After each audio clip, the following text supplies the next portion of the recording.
Hi there. Well, we're going to go ahead and go through how to register with Canvas. Sorry, how to register with Pearson. It's kind of a quick little blurb here on that might help you with this. So we're going to go to the drop-down box, welcome to class. And obviously we're here with registering with Pearson. And then you would click the student registration. Now, when you click the student registration, this pops up. All right. And it's really important, first off, that you have access to the ID number for the course in case you need to contact Pearson, because they're going to ask you for the course ID. Probably the easiest way is to go down here past this number 5. If you contact Pearson support, give them the course ID, and there's the course ID number. It's Bailey 93951. All right, so that's one of the first things that you do. And if you have any issues or any problems, they're gonna want that ID number. But we are interested in registering. So you've clicked that PDF file, you click this right here, and when you click this, it'll take you to a link where you're going to create an account. And this will pop up. So you click that link, and then here, I guess we can try it. If you click that link, you create an account, and this shows up. Now, because it already had my stuff in there. So to create an account, you'll need an email address. Now, the email address needs to be an email that you check. It does not have to be your college email. So, but it does have to be one that you're going to check, because I will communicate with you more through Pearson than I will through Canvas.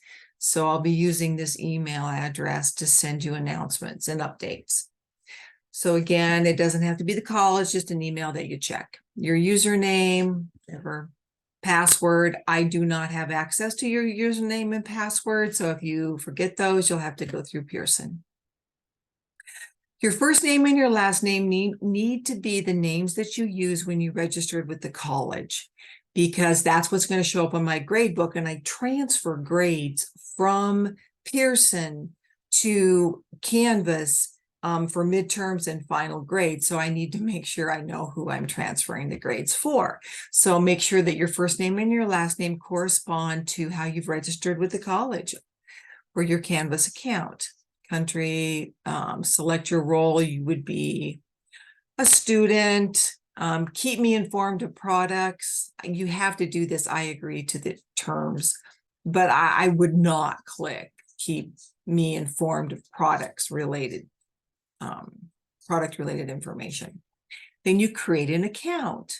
Once you create an account, it's going to pop up with some payment options. And so this is kind of the main thing I wanted to talk to you about. You've got some options here. If you're getting your, if you have financial aid or scholarships and you need to go through the bookstore, you can get an access code from the bookstore, and they give you a receipt.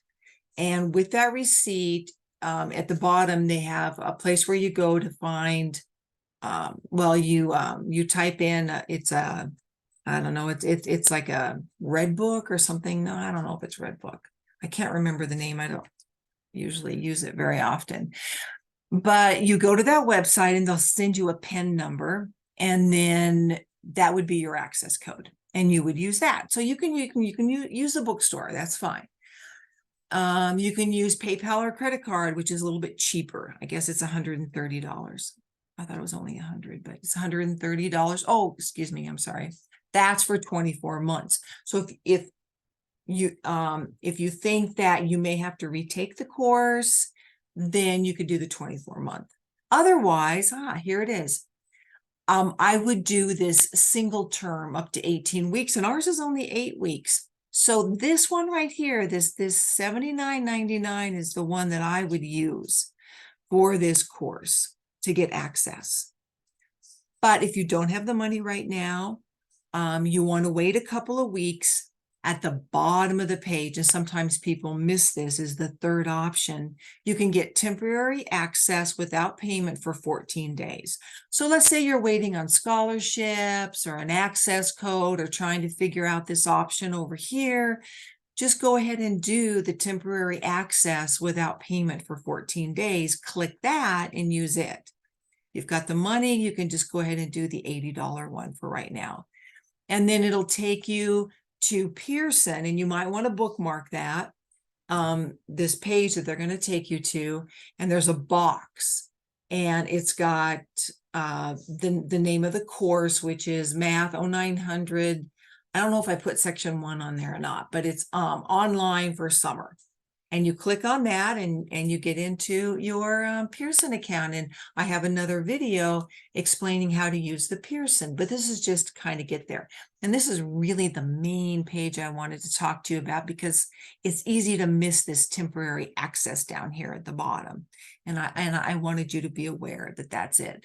Now, if for some reason you don't you forget to pay after 14 days, you do not lose the homework that you've done so far.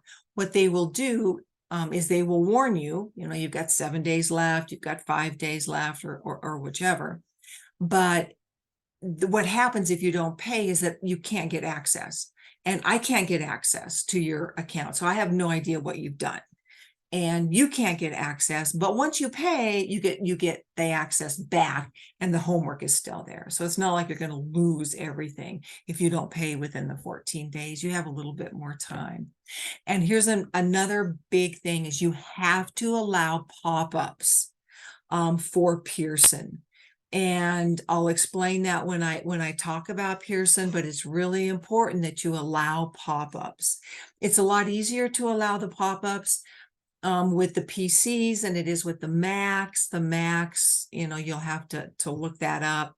But with a PC, there's going to be a little box over up here in this barcode, or in this ULR code, and you just push it, that little red box, or a little red star if it shows up, and it'll say always allow for Pearson, and you click. And sometimes you have to do that a couple of times in this bar here. It's not really a barcode, I don't know what I called it that, but all right. So anyways, allow pop-ups. That's another major thing. Now you can do homework with a Chromebook. It's just that you can't take tests with your Chromebook or your phone, but you can do the homework, which is kind of nice if that's what you're using. Okay, well, I hope that helped. I hope that gets you started. All right, bye-bye.